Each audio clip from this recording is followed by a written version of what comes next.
Welcome to the Reddit Chronicles. Today we will be reading from Am I the Jerk? Our first post is by Otherwise Cycle.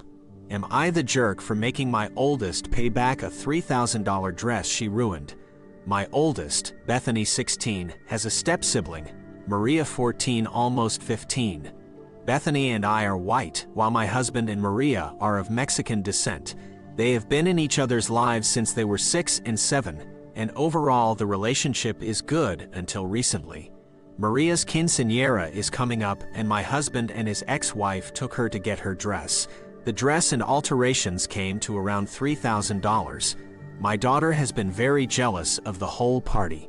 I've informed her it is part of the culture, just like when she had a huge Sweet 16 party with her friends. I spent more time with her to try to make her feel better about it, and got her own much cheaper dress for the party. The party is supposed to be in 2 weeks, but my daughter, after an argument with Maria about the TV, she Sharpie scribbled all over the expensive dress and ripped the back. To cut the story short, everyone was pissed. I gave money to my husband and his ex to try to get a new dress ASAP. I informed my daughter she will need to get a job and pay back the full price of the dress as punishment. We got in a huge argument over it, and the whole situation isn't fair that I am choosing Maria and being a huge jerk. Am I being a huge jerk? Our next post is by Potential Junket. Am I the jerk for not allowing my daughter to wear her late mother's wedding dress since she will not fit into it? My late wife was a very small person. When we got married, she was only 115 pounds, so her wedding dress size reflects that.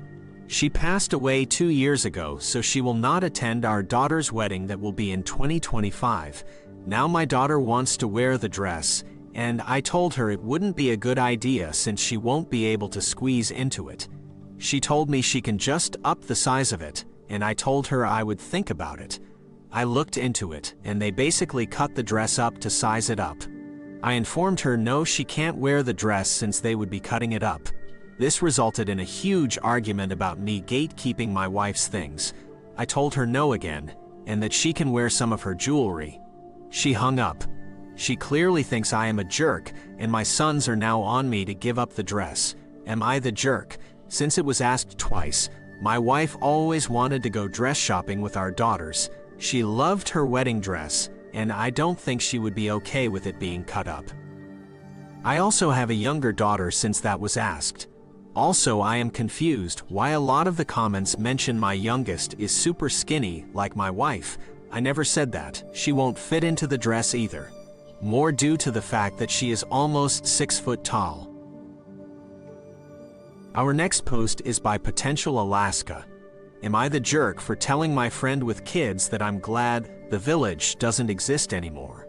I have a friend, Bella, who is late 20s and has a toddler and a baby. She constantly bemoans the fact that the village doesn't exist anymore, and people aren't helping her and her partner with their baby the way they used to in past generations, and how selfish it is, and how terrible this is society now. She's really bitter her mother won't retire and babysit the kids for free, but her mother is only in her mid-50s and can't afford to retire yet. She constantly complains she can't travel or enjoy her life anymore because she doesn't have a village. After years of this, I told her, I'm actually really glad we have moved away from that, because the village that parents romanticize was actually the unpaid labor of women. And as a woman who doesn't want a child, I'm glad that I'm no longer considered socially obligated to babysit other people's kids for free or do household chores for people who chose to have kids in my free time, especially because these people won't pay it forward to me in any way. And if something happened to me, like getting really sick and needing help, they'd use their kids as a reason they can't help me. I also reminded her that the village depended on women not having jobs, and it is a good thing that women can now sustain themselves and aren't forced into dependency on their fathers or husbands.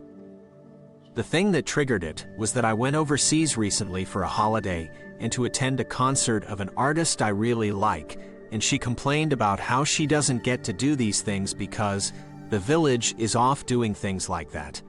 She said, "I'm just a really selfish child-free person who wants mothers to suffer, but I don't think I was wrong." And then she said I was a bad feminist and a terrible person and hasn't spoken to me since. Am I the jerk? Our next post is by that interaction. Am I the jerk for telling my friend it's her fault for getting married and having kids late because the world won't wait on her now? I, 39F, have a 6-person girl group since college, 37 to 39F, and that includes Mary, 38F. We've been close throughout the years and have been at milestone events for each other. Mary just had a baby and is completely fitting the crazy new mother stereotype. In college, Mary has always been someone who had to make it known that she was unique or different from the rest of us, which wasn't as draining then as it has become now. For starters, all other women in our circle got married between the ages of 22 to 27, and we all have multiple kids. So the 5 of us were able to experience those milestones alongside one another and got closer as we shared similar lifestyles. Mary was very adamant on not settling until her 30s because she wanted to travel and have different experiences, which we all supported. Regardless, she would continue to make comments about how she's so lucky unlike us because we're tied down with husbands and babies. I think this is where she grew resentment towards us because we were in different places in life, and she was upset we couldn't have our group be similar to how it was in college. Then into our mid-30s, it became a whole saga of she's getting older and can't find a husband because all the good men are married or divorced with kids. When she finally got married, many could not attend because it was a destination event and child-free during COVID. This caused a fight because she said how she was there for us during our weddings, but we couldn't put aside a week for her. We had all told her how we wished we could, but it simply was not financially feasible and didn't logistically work with our kids. But she just refused to hear us out and was simply so inconsiderate about our lives and families, saying we were horrible friends. Now, Mary just gave birth to her first child, and I was very excited for her. The only issue is that she moved from our state to a very remote place that's only accessible by a 6-hour car ride. Her baby is 6-month-old, and none of us have been able to go up to visit her. I think she's been having the wrong idea of what a village is and has essentially demanded in our group chat that we come up for the holidays and help her out because she's having a hard time adjusting to mom life. But this would entail we all take a week off, arrange childcare, figure out transportation, and book hotels during the holidays. It's gotten to the point where she's posting cryptic messages on Facebook, bashing fake friends who won't be there for her. As much as I wish I could, I can't physically support her in the way she needs me to do in this stage of life. It would have been completely different if she still lived in our city, and this was earlier in life when we had less commitments or priorities. So I told her this, and that if she was hoping for this big village and constant support, she should have thought about that when planning out her life, because we can't all just pause our lives for her. So am I the jerk?